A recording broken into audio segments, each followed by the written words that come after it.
Nigeria is basically a developing nation, and we face a lot of issues related to climate change, from flooding, from drought to desertification, and obviously the health impacts that come along with that. So what a major issue we are facing right now is energy poverty.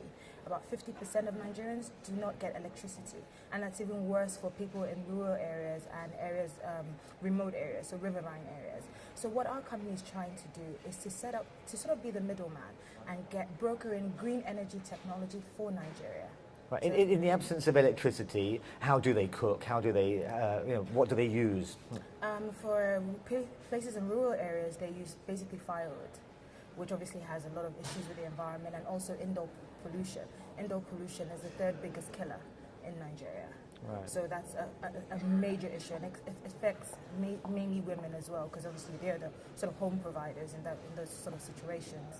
So what kind of technology, what kind of fuel can you bring in, sustainable fuel, energy sources, to replace the electricity that 50% of the population simply doesn't have? Okay, and well, Nigeria is sort of in a paradox, really, whereas we don't have electricity, but we have the sources in-house to get that electricity. So one of which is natural gas, which is a fossil fuel, but it's a cleaner form of energy. So one of the projects we're doing is we're replacing diesel generators with natural gas generators. So obviously, mainly in remote areas. So obviously that has a direct impact on climate change and the livelihoods of these people. Because our company, we're not just interested in the technology, we're actually interested in creating sustainable communities and actually making sure that these communities are sustainable, for a long time. Right. I mean, what does that mean, a sustainable community? What kind of framework do you need? What kind of infrastructure do you need to create a sustainable community? You see, that's a loaded question.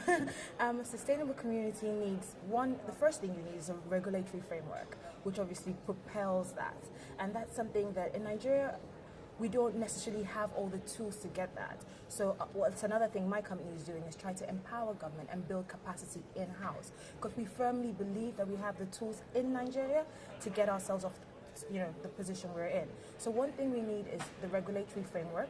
We also need technology transfer, which is one of the reasons why I am here. Sort of saying, okay, we have these issues, we have the resources in-house, but we need the technology, we need the capacity. So where are the companies that are willing to invest in Africa? Where are the EnviroAfrica is sort of acting as the middleman, saying, and that's another thing, we have a lot of green entrepreneurs in Africa, but we don't have the finance. So we don't necessarily have the experience to build on our own resources. So what we're doing is acting as the middleman, saying we have those resources, we're ready to meet the mark, but we need some help.